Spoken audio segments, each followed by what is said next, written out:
All right, everybody.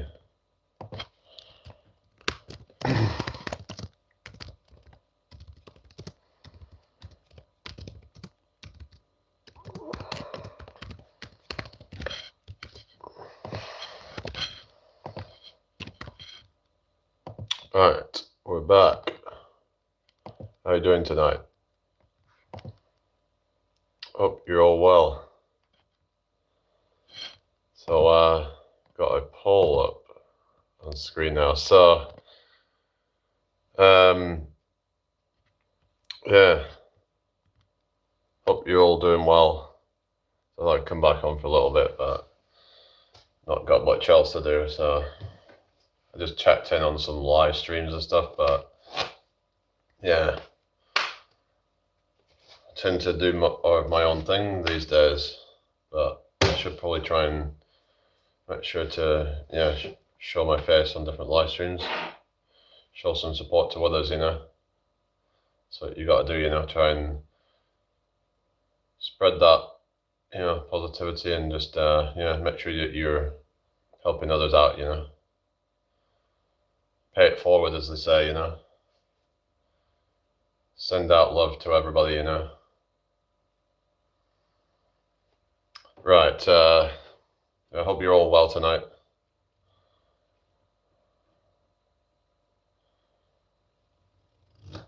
What's everybody up to? Welcome in, whoever's joined. All right. Yeah. I saw like Gravity Core Fitness got some troll in there saying that he looks like a cross between Tom Hanks and Mr. Bean. So looks like everybody gets it, don't they?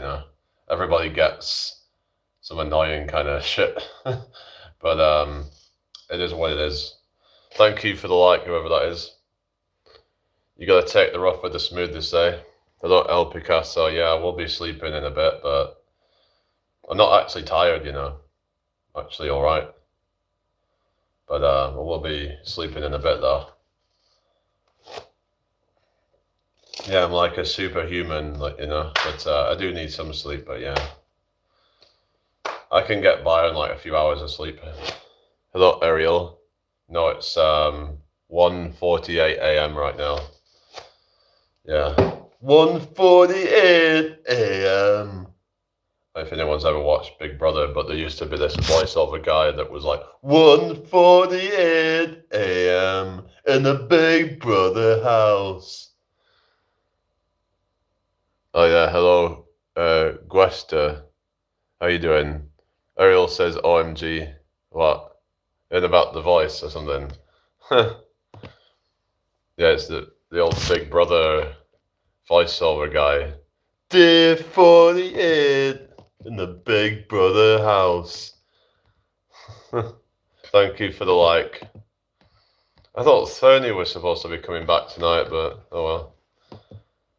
Hopefully that Susie hasn't been put off the chat with the trolls and stuff, but that would be a shame. But yeah, because some people are like saying that it could put off some real people, but it's like I don't want to have to get rid of all of it, because it's just, if I got rid of every single idiot from my lives, then it could negatively impact the algorithm. So I just have to balance it out, really.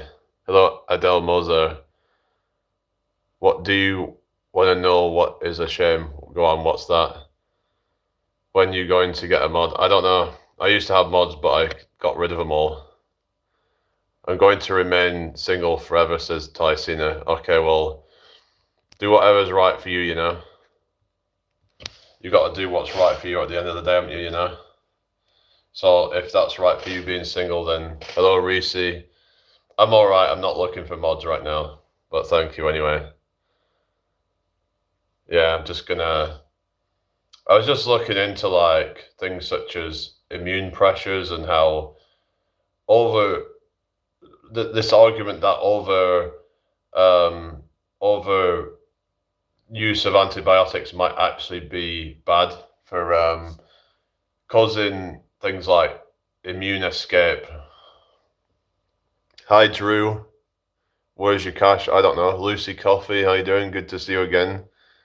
You talk only bullshit, shop. Well, okay, well, if you disagree with something I said, then maybe you should, instead of just saying that I talk bullshit, then actually explain why you think that. Hi, Patrick Stanley, how you doing? Hello, Charlotte. No, I'm from England, so I'm not Canadian or Australian. Drew says he does what? Reese says apparently chicken and stuff is rammed with antibiotics. Yeah, but I've heard that I was looking into a thing called Marek's disease, and apparently there was this thing where when they got vaccinated, it caused the unvaccinated ones to get even sicker. It might have benefited the vaccinated ones, but I've heard that.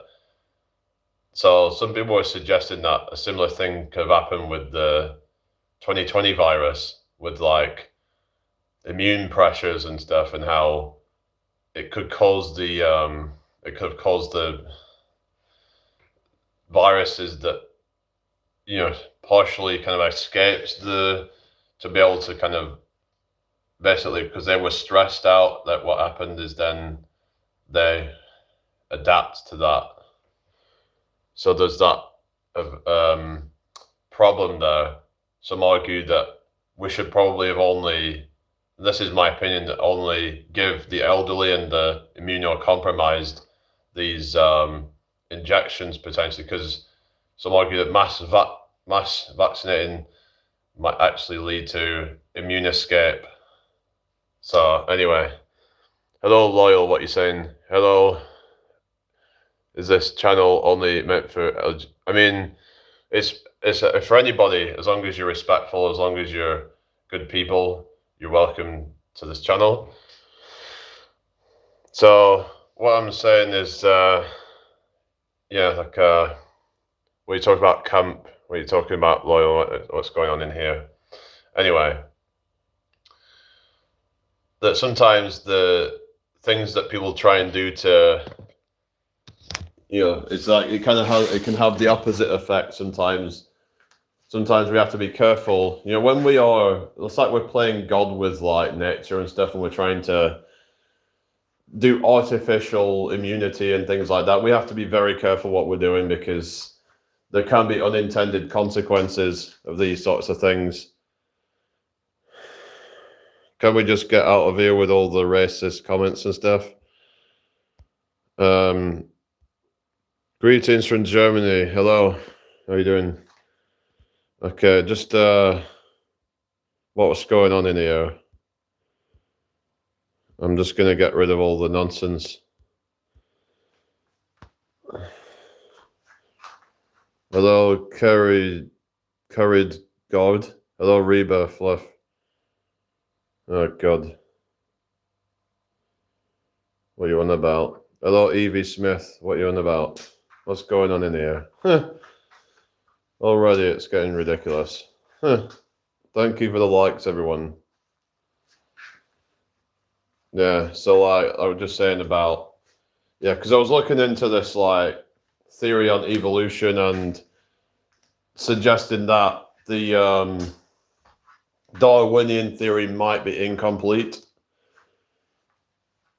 So the question is whether evolutions happen as a response to like basically past sort of like learned behaviors. It calls it like that it learns from past to then kind of evolve to like work around certain things, which may cause faster evolution potentially. But what we're saying, yeah, that's true, Reese. But you could argue that we had times where we had plagues that wiped out many people, and you could argue that if we have certain, I'm kind of like someone that believes that medication can be good in certain instances, and it's just that it has to be taken in the right context, in my opinion. Obviously, I'm not a doctor or anything like that, but I'm just saying that, in my opinion, this is what I would do. It's just that in that situation is that, like, for example, when the mass gave out all these injections, is it really a good idea to be giving them to young, healthy people? And there was young, healthy people that seemed to get some, oftentimes, side effects that in some cases outweighed any benefits that they could have gotten from the injection. So that's the thing, is that, like, at the start, we didn't know about all these things that could happen. And was it though? What's that? What you're saying? Hi, Gordak. How you doing? Life expectancy was like 40, 100 years ago. Meds. I'm saying, yeah, they can definitely work. I'm not saying that they don't. But what I'm saying is that that you have to be careful about giving everybody something when they individually might not have. You have to look at the risk to benefit ratio with things. Yeah, that is true. And that's not true. 40 years old, 400 years ago. What you're talking through your ass there. I mean, that's a bit of an exaggeration. Yeah, a few hundred years ago, like, people didn't live very long until we had, like, some say that plumbing was a big part of what made people live longer.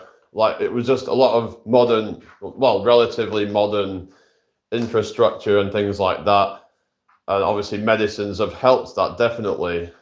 But what I'm saying is that certain medicines can be overused in certain contexts, and also medical errors can also have detrimental effects, and that's something that needs to be addressed, because I've heard that one of the top 5 leading causes of death, if you look into it, I could be wrong on this, but I've heard that one of the top 5 leading causes of death is actually medical error. So while, yes, they can save a lot of lives, but in the wrong context, they can actually cause more harm than good. Like, for example, statin drugs. This is a thing where they can mislead people with statistics, where they can say, talk about relative risk reduction and stuff like that. But that is not in a good context in terms of, like, to really understand your individual risks from such a thing and how it affects that, because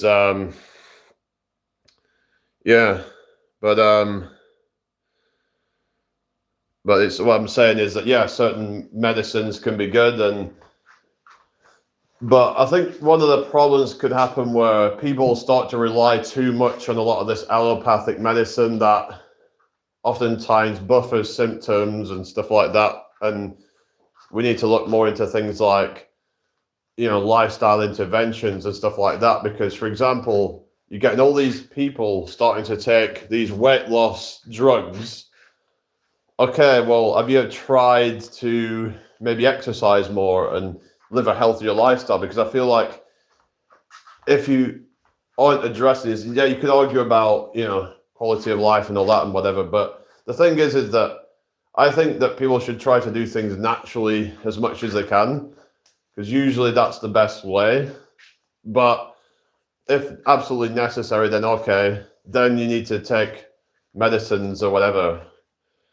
But some people wouldn't be here without antibiotics, but overall immune system strength is crap these days, as we all live in sterile bubbles. Yeah, exactly. I think having some dirt is actually good for your immune system. If you have everything's too sterile, then it's like, especially, I think it's important to have let kids actually, to build up their immune systems in dirt. They let them play in dirt, but nowadays everything's so sterile. People are germaphobes at this point, especially since 2020. Everyone seems to become a germaphobe. It's just, to me, it's just hysteria, basically, a lot of it. I mean, it just gets a bit ridiculous, in my opinion, where, yeah, I mean, it's just people are just panicking. And I understand that, I mean, it's not good to get ill and whatever, but it's like, but sometimes we need to, in order to, what doesn't kill you makes you stronger, kind of thing. You have to get exposed to certain germs, especially if you get, you want to get exposed at a young age, so you can, build some protection against it, I would say. Welcome back, Tara. All right. Hello, Control Delete. Yeah. Hope you're all well tonight. I have OCD. What you on about? I mean, yeah, I do have OCD. I think a lot of us do, but I would argue that a lot of people have, sort of like, I don't know, germophobic. It's almost to a point of mental illness in society where people have this level of aversion to where it's like they're having to constantly sanitize their hands and things like that. And it's like, I embrace a bit of dirt, I think it's good for the body to have a bit of exposure to pathogens. If everything's all sterile, then I think our immune system could potentially become a bit lazy, and yeah.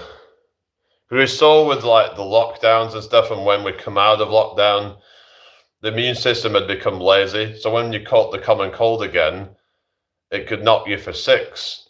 So that proved that the lockdowns have an effect where people become, it wasn't just the lockdowns, but all the other effects that Anyway, so is everybody okay then? Yeah. I probably won't be on too much longer, but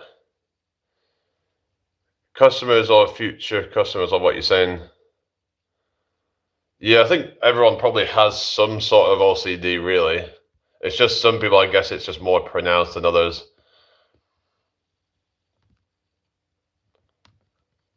All we ever hear is the washing of hands on repeat. Yeah.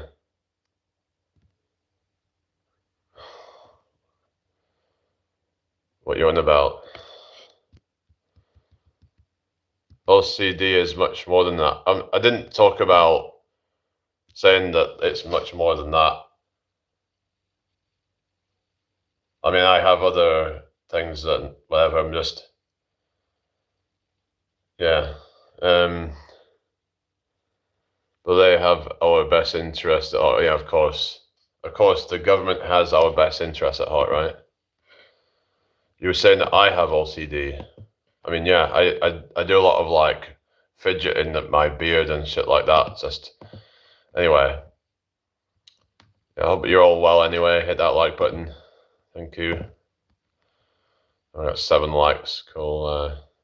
YouTube blocks half the comments. It's annoying. Yeah, no, it's just yeah, it is annoying with all the censorship. TikTok's probably even worse for that. Actually, a lot of people were saying the comments weren't coming through on there.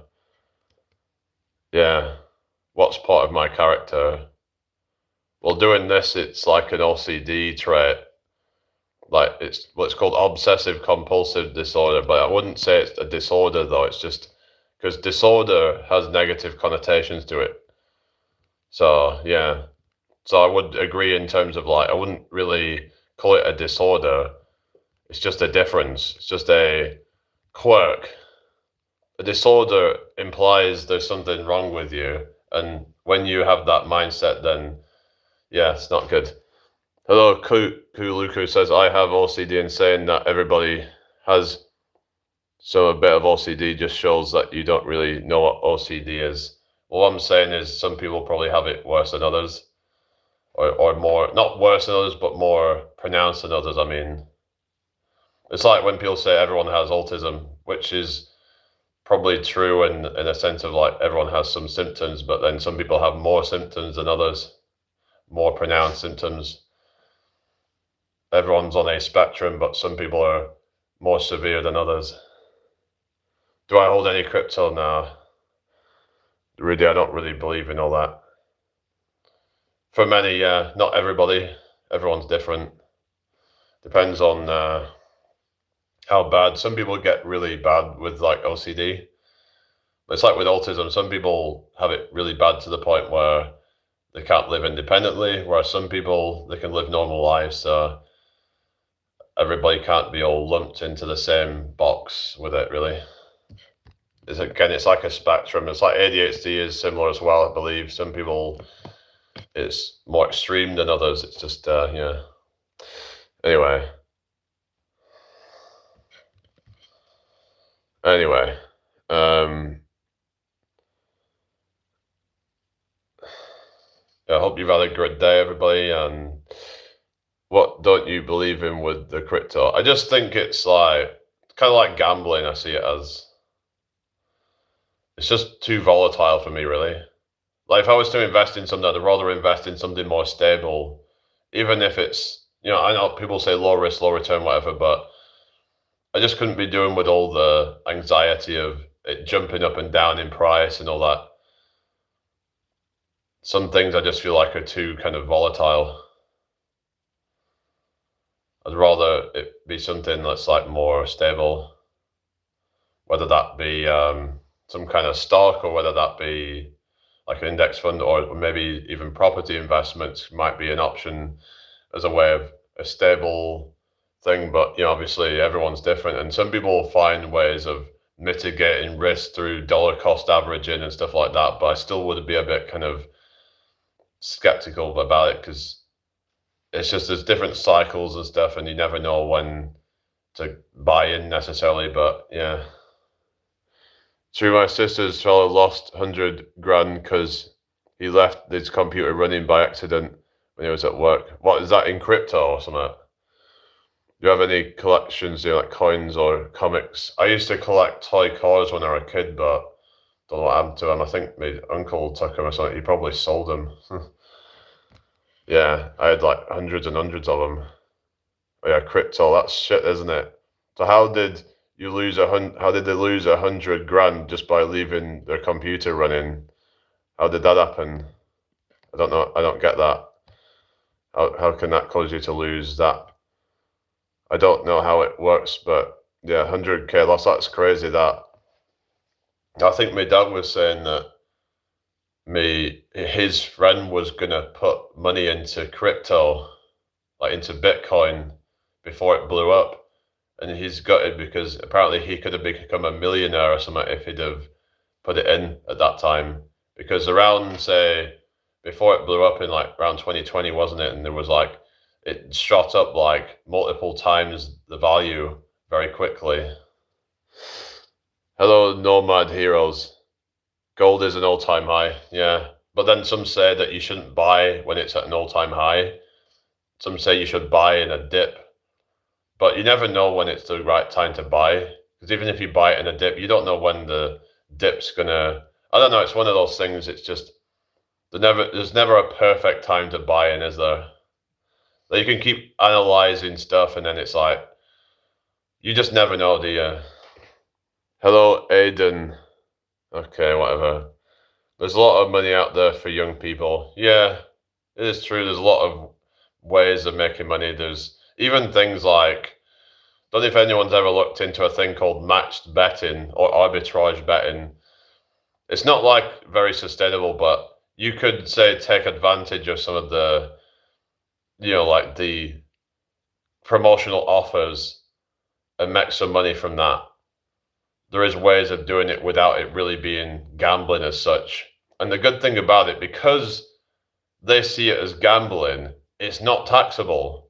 So you can actually win money, not be seen as taxable income.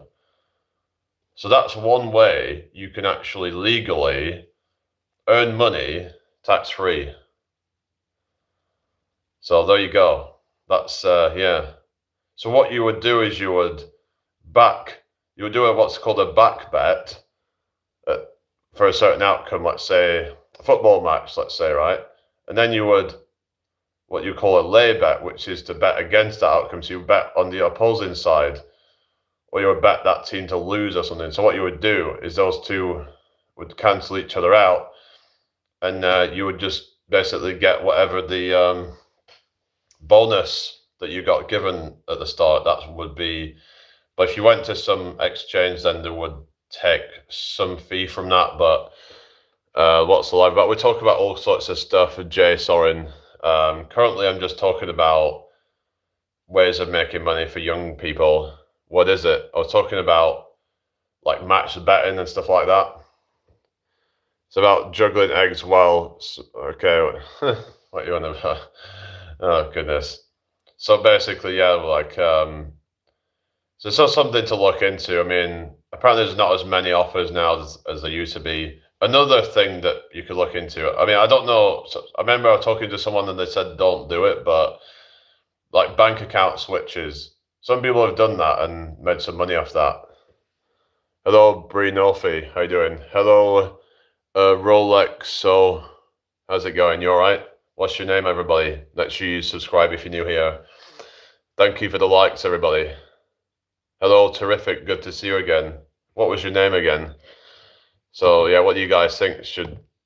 Is it a good idea to like do that sort of stuff? Is it a good idea to do all these bank switches and stuff? Because some say that you can make some decent money doing that.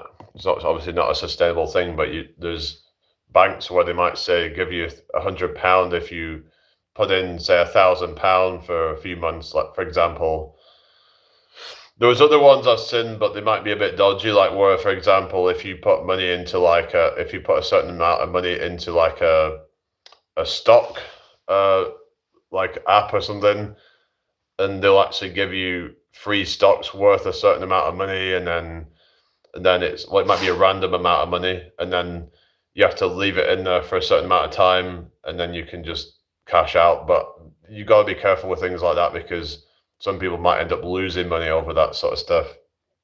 Because let's say they might say you have to put in, let's say, £500 to start with, for example. But it might say that they'll give you a free stock worth between £100 to like £1,000, let's say, right?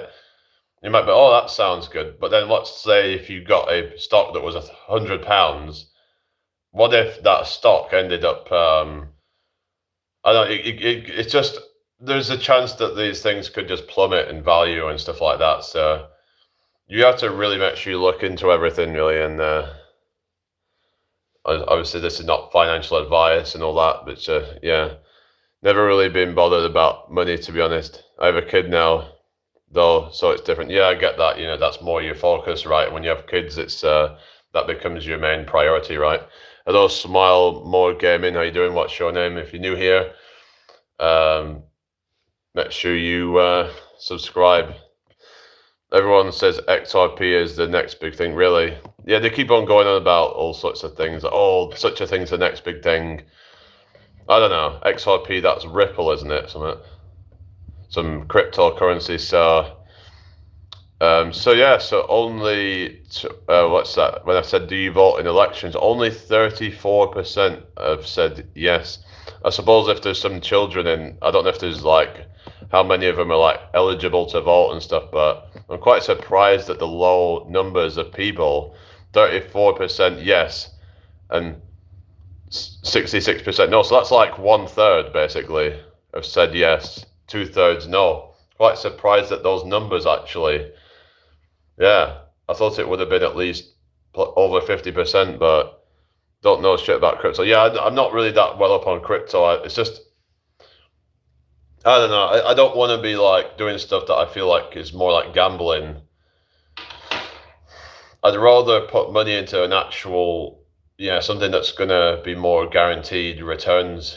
Obviously, nothing's guaranteed in life. I get that, but something that's a bit more secure, I guess. Not every country has votes, by the way. Well, yeah, that is true as well.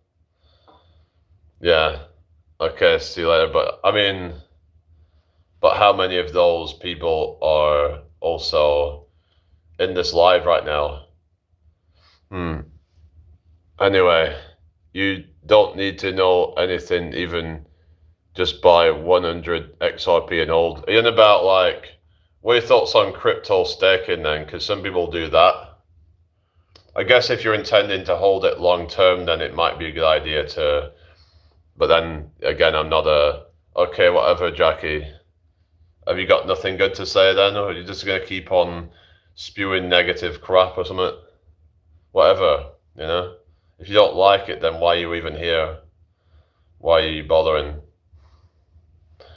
Anyway, yeah, I'm doing fine, thank you, Zhang. How are you doing? Don't hold money in banks. Well, I was looking into it might be, one of the things is called a regular savings account. The only problem is that you have to hold it for a certain amount of time. Regular savings accounts, usually about 7% interest. But let's have a look. Regular savings account. I mean, you've got like ISAs that are usually about 4%. But there's one here that's Zolper that's 7.1%. And then we've got regular saving accounts that go up to 7.5%. So you've got First Direct 7%, Cooperative 7%, Zolper 7.1%, Progressive Building Society 7%. So yeah, I mean inflation, it's a lot higher than inflation basically. So yeah, it's the AI mode on Google. So yeah, that's what it's come up with. So I know, like they say, it's not always trustworthy, but I think for things like that, it's probably going to be pretty trustworthy.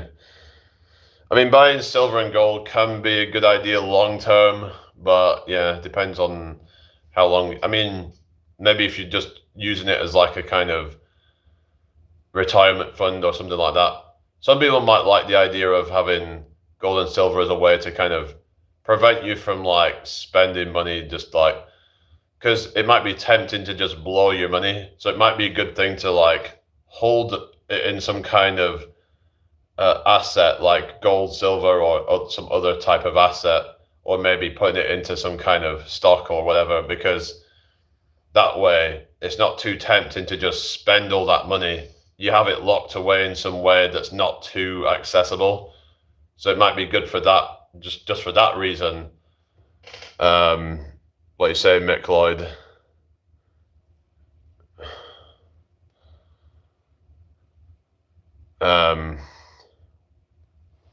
What is going on? I don't know. This is getting a bit ridiculous in here, really. Anyway, silver, yeah, it's gold and silver, but it does have a lot of down periods as well. I've seen gold. Like if you look at the gold, right, price charts, let's say, right? Like if you look at the price charts, I mean, let's just go into, is it coin market cap, whatever it's, yeah. We go into like, say, coin market cap, yeah?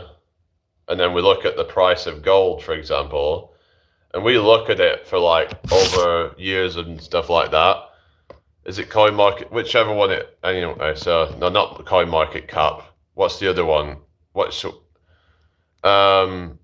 just go on to maybe there's some AI. I don't know if it's an AI chart or something. Whether I could find out, but let's go to like 2000 to 2026. Let's just put that in. Let's just try and find. Here we go. Gold price is 100-year historical chart. And hello, Orion. I don't know. Scariest animal insect. I don't know really. I mean, I think hornets could be pretty scary if you ever encounter one. They could be. Yeah, look. Yeah, gold's at an all-time high. Yeah, so let's have a look. Yeah, it's been going up for a while by the looks of it. But yeah, this is gold 100-year historical chart. So yeah. So looking at it. Looks pretty good, but yeah, let's just hang on a sec. Let me just hang on.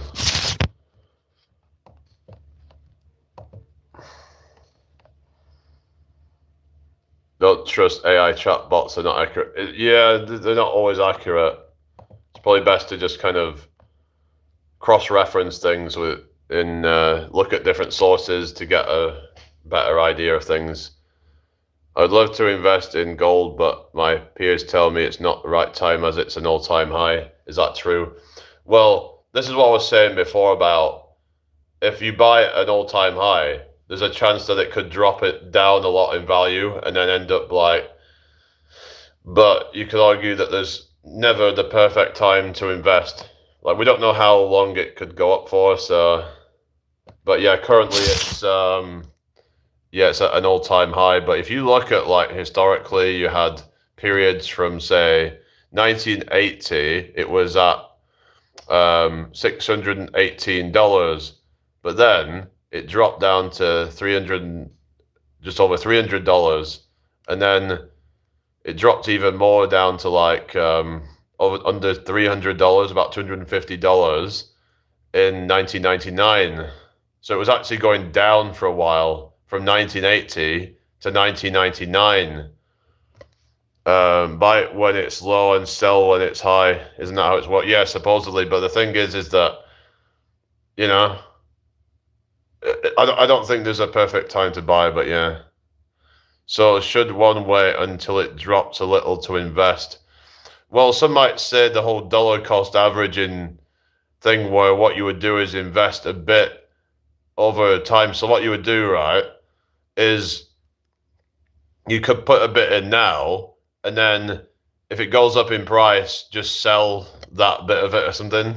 And then what you would do is you would then invest again and invest in some more at that price, and then just basically just keep reinvesting every month or something, and just that's what some suggest to do, called dollar cost averaging. It's just a way of, it's like spreading your risk out, basically. I'm not a financial advisor, so I can't advise people what to do with this sort of stuff. So I don't want to get in any trouble for, like, you know what I mean? Because I've heard people can get in trouble, but yeah. But if I was to invest, I would not just dump a whole bunch of money in right now. I don't think it's a good time to just dump your whole money into it. But yeah, so it might be a good thing to, like, say every so often you would, like, say you put in 100 and then it goes up in price by the next month, you could take out some money as like profit and then reinvest that money. And then if it makes a loss, you would just keep on you would wait until it kind of, and then you would just keep reinvesting it until you get profit, basically. So I mean, it's one of those that's like, it's like I wouldn't say it's foolproof. Oh, it's not a foolproof method, but for long-term investments, then dollar cost averaging is something that a lot of people who trade, they use that. It's generally seen as a more safe way, but it's going to be less, rewarding, arguably, because you're spreading your risk out. It's like if you was to put in, say, like a certain amount into like S&P 500 every month, as opposed to dumping a whole bunch at once. That's kind of like the same thing. You would say you did S&P 500, you put in, let's say, £100 a month. You might have 6 months where it dips in value, but then it bounces up. So it doesn't matter if you've, some months were a loss, because as long as overall you're making profit, then, then way to go, kind of thing. It's there's going to be like up and down periods. You just kind of, you just kind of buy. Yeah, they say buy during the dips really is going to be probably the best idea. But this whole kind of run of it might be, or where it's going up in price, might be causing more people to buy it, which then might make it even more scarce, causing prices to go up even more. So, but then if everybody starts selling off their share of it, then that could then cause a dip in prices. Kind of like with the stock markets, where if you're doing stock market trading, you can, like, if everybody all pulls out at once, then it's going to be worth fucking nothing.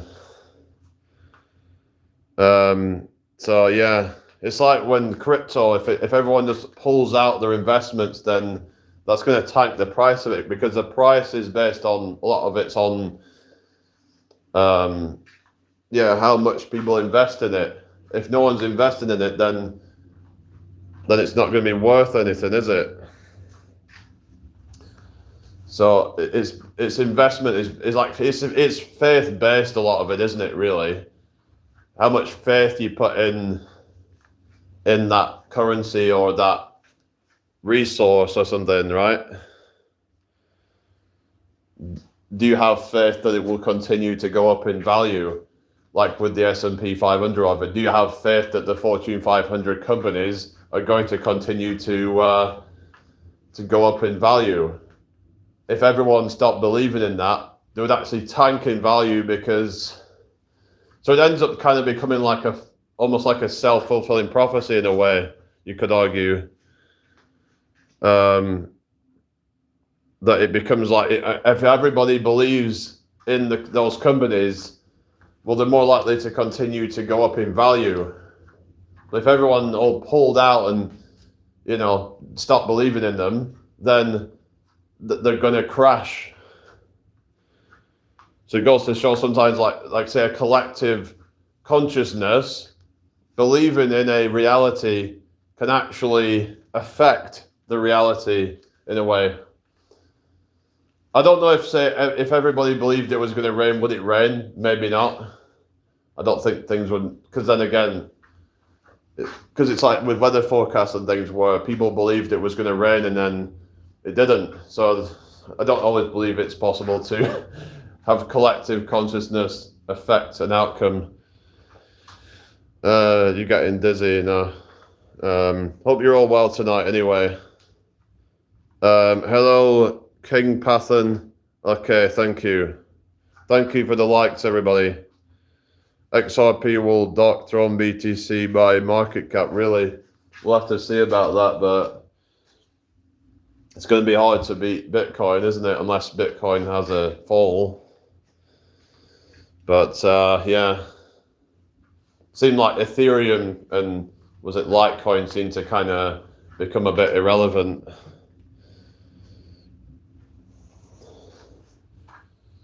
Yeah. Anyway, these three. Yeah. Anyway, so is everybody all right tonight? Yeah, probably be getting off pretty soon. It's getting pretty late. It's gotten a bit quiet in here because it's like late.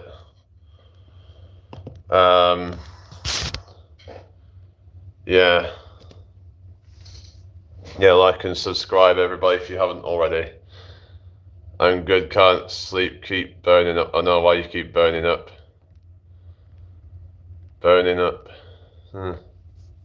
earlier we were talking about like viral evolution and stuff like that, weren't I? And I was arguing about sort of earlier on the year about how sometimes over-medicating in certain instances could potentially cause more harm than good. And I do agree that medicines have saved a lot of lives, don't get me wrong, but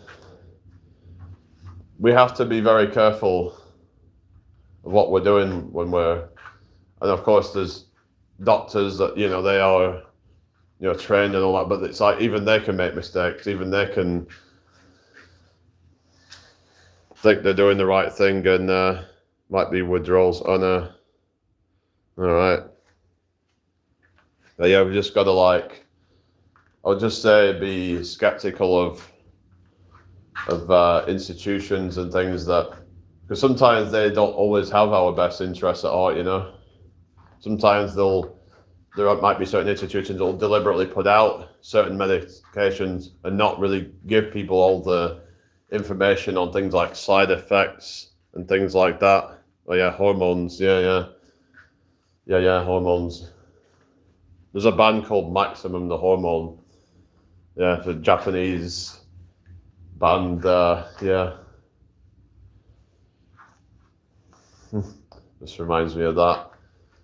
But yeah, so I was looking into that earlier about how basically so maybe a virus or bacteria or whatever, that if you try to immunize against it, whether it's by infection or by vaccination, the infection will try to find a way to work around it.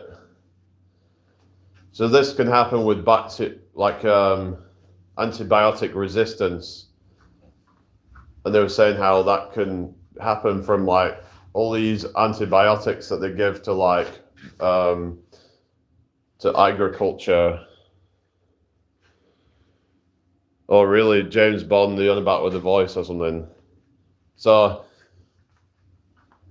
a lot of that you could say is due to like a lot of the factory farming and stuff like that that is been causing a lot of hello Lily Bone, how you doing?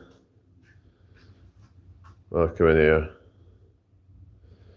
So yeah, I think it's just we just have to, people have to be cautious and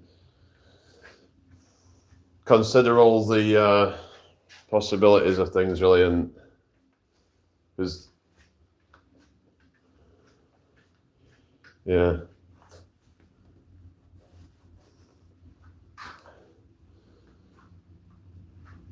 Because the thing is, sometimes the science is bought and paid for. They will put out whatever narrative that they could just dress it up like it's science when it's just some kind of pseudo-science disguising as scientific research. I mean, I think they found something like industry-funded studies are 4 times more likely to find a positive result. Like, because the thing is, they can just keep, coming out with studies, but they don't have to publish them. That's the thing.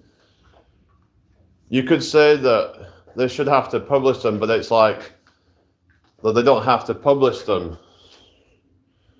Yeah, there are some bad side effects to my ADHD meds. Yeah, so it's like people have to kind of weigh up the pros versus the cons. It's like, if it's not that bad, then in some cases the side effects might outweigh that. I remember when I was talking to someone, because I think he used to take depression medication, and he actually looked at his bottle of depression medication of the different side effects, and there was loads of them, and some of these were actually quite common.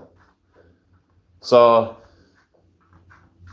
I think they've actually found in like my meta-analysis that depression, there was actually no proven causal link between depression and what's it called, chemical imbalance in the brain, because that was the prevailing theory for a long time, that depression was mainly caused by chemical imbalances in the brain, which I think they found that it's probably like an oversimplification, and that isn't oftentimes the root cause of it, and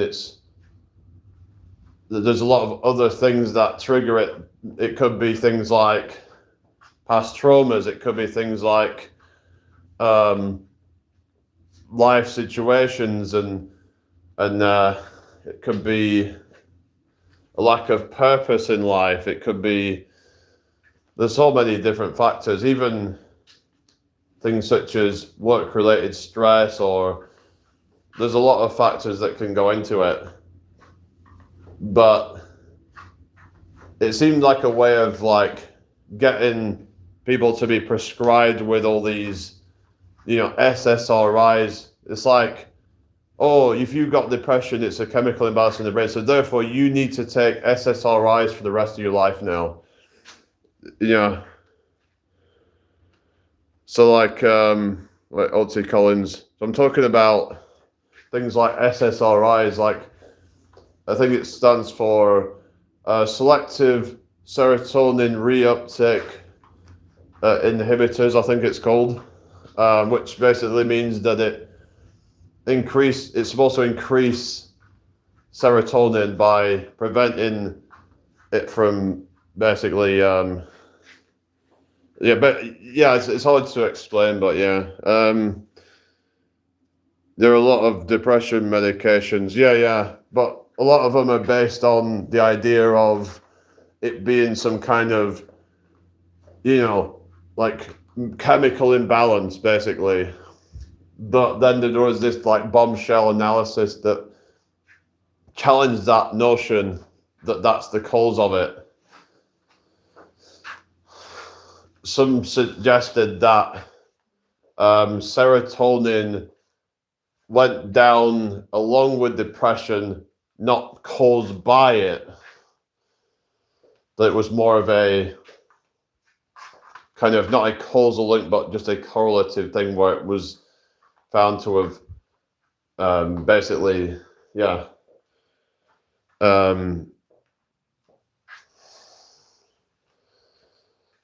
But the thing is yeah, I'm obviously not expert on this, but I just remember a while ago there was this meta-analysis, and meta-analysis are generally a good way to get an idea of the truth, because it's like a combination of a lot of different studies.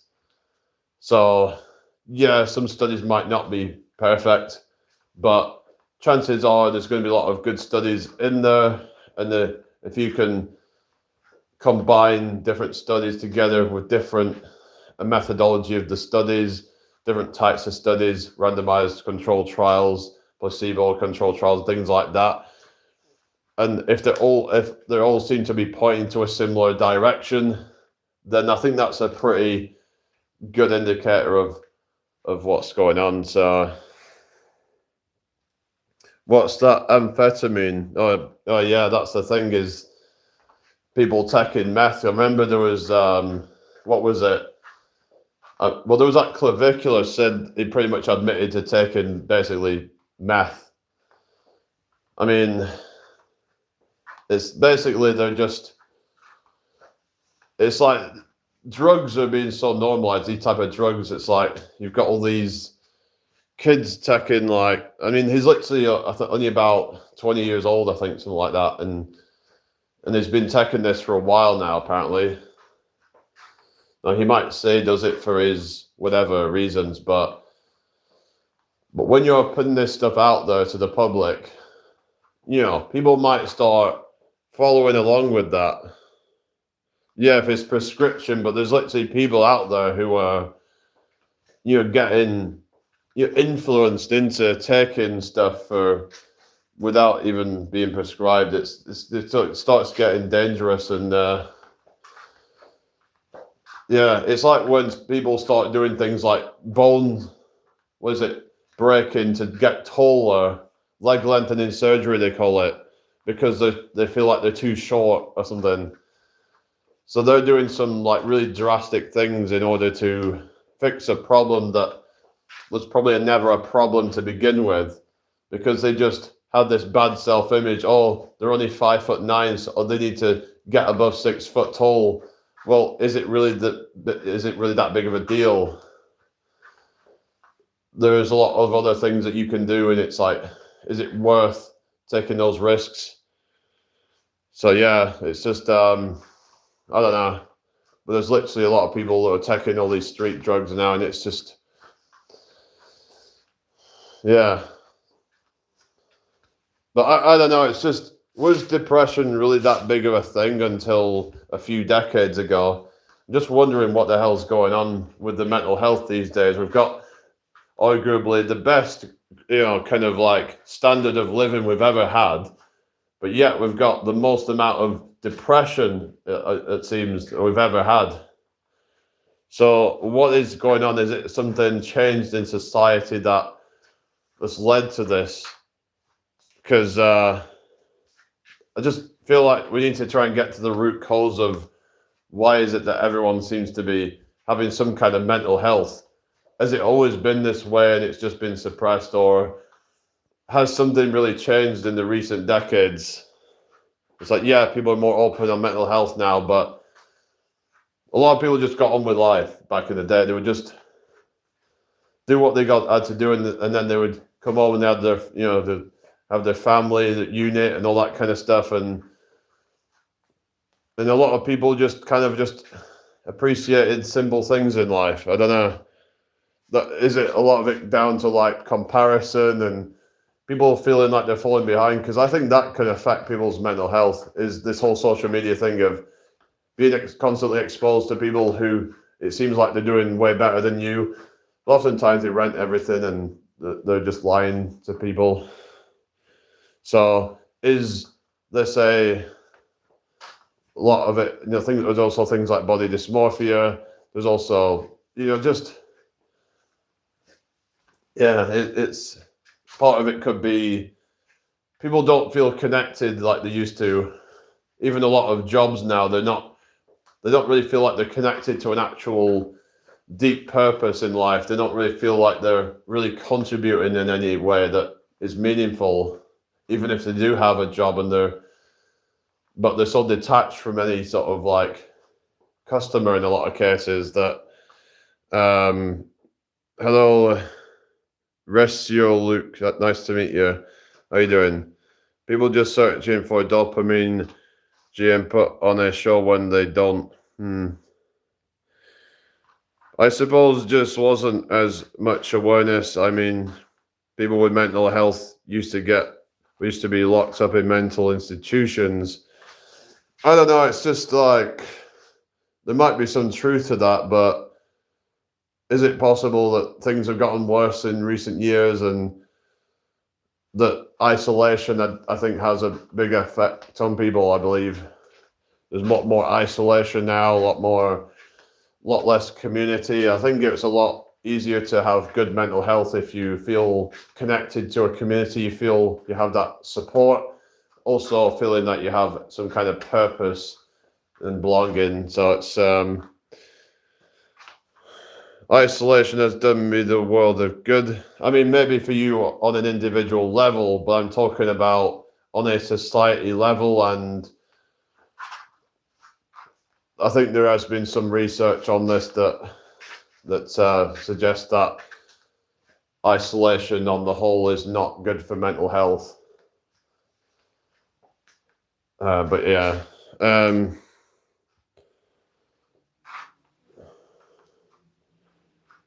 I mean, if it's done you the world of good, then why do you still have the mental health? I don't know. It's just I'm back again. Welcome back. Are you saying you was even worse before that or something? Before isolation? I mean, everybody's built different, I guess. I'm talking about trying to get to the bottom of why is it that everybody seems to be having some mental health shit. I'm just skeptical of like institutions and like all these like big pharma and all that kind of stuff that wants to sell you like a permanent solution of like a subscription basically. Because if there was a way to try and solve it on a society level in terms of things such as just like more focus on well-being and stuff like that, more trying to help people connect and stuff, but if we could, yeah, it's just, I feel like there's not been enough being done about it and stuff. I used to hate myself because I never understood or knew I was ADHD. Yeah, I get that. It's yeah, if you don't understand why you are where you are, then you understand, then it's like, oh, then you're like, oh, well, that explains it. Yeah.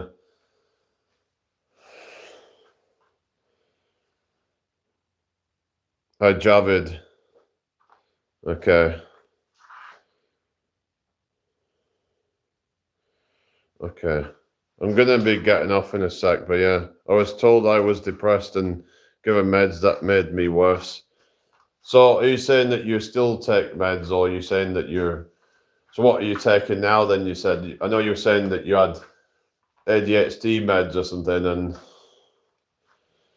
so maybe sometimes they're treating the wrong problem in cases where people think they're depressed, but they actually have something else, and they're not treating the right thing, perhaps.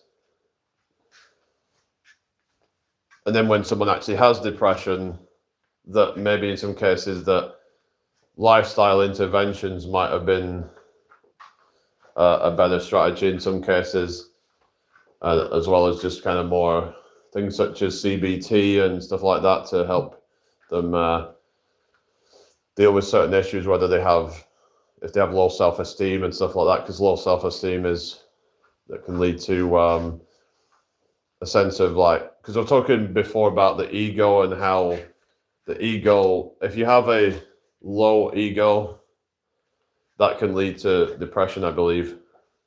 Like if someone feels like they have no importance, or they have no value in this world, that can lead them to just not even want to get out of bed in the morning. So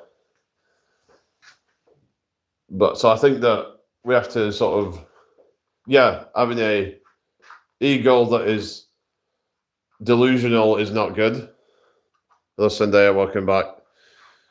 But they treated me for depression when it was ADHD. That's why the weed smoking helped me so much in the past. Maybe that's helped you then. Did you say you tried doing caffeine to help you with that as well? Because some people said that they benefit from caffeine with ADHD. So, yeah. Anyway, I think I'm going to get going, guys, because it is late. So, yeah. Right, I'll see you all later. All right, peace out, everybody.